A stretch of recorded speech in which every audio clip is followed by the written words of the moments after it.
Status. The question is the House to now adjourn, and I call the member for Eden-Monaro. Thank you. And what a week, or should I say what a month. And is it just me, or does it feel like Thursday night? But the reality is it's only Wednesday night.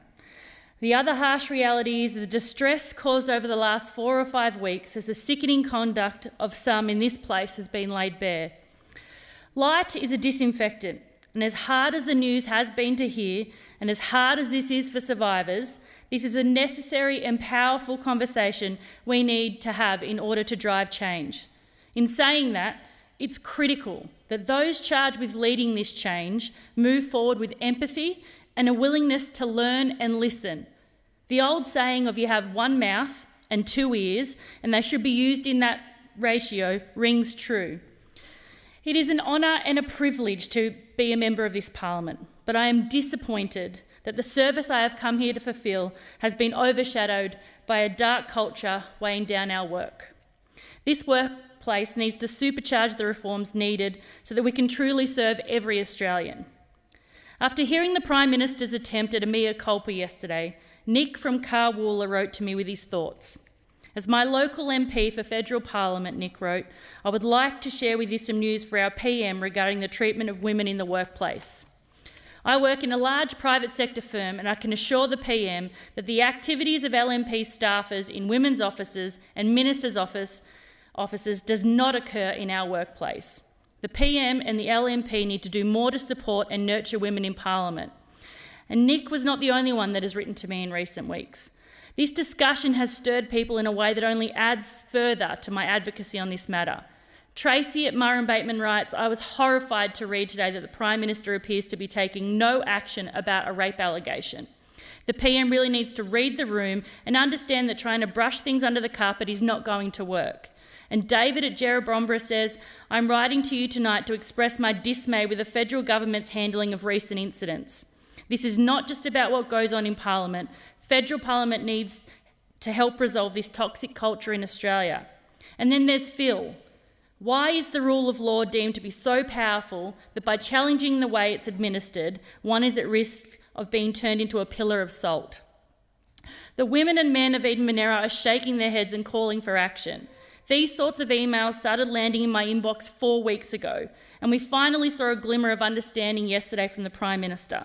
But it lasted just a few minutes before the switch was flicked back to the aggression, denial and self-interest that is such a blockage in taking action, and I'd suggest also part of the problem that denies women justice, denies women a voice and denies women equality. Mixing amongst the women, both young and old, who gathered on the lawns in front of this place last week, I was struck by the depth of emotion, the level of lived experience and a thirst for shame. And it's a shame our Prime Minister missed it. During my career as a lawyer, some people assumed I was a secretary. As Bega Valley Mayor, some people assumed I was the Mayor's PA. I've had to fight for my salary, which was less than a male colleagues with less experience, because I quote, he sold himself better, even though I'd proven my work ethic and commitment over 2 years. I've had to fend off an unwanted advance in a confined space during a work commitment, and then here it was because he, quote, hadn't eaten dinner and had had too much to drink. And I haven't even bothered to go into detail about the email campaign launched against me during the by-election by a man I'd never met, calling me inexplicable names and accused me of training pedophiles. And I concede I've gotten off lightly. But speaking to those on the parliamentary lawns last week and other friends and colleagues, I know that women have been subjected to so much worse. And I rise to let those women know I hear you.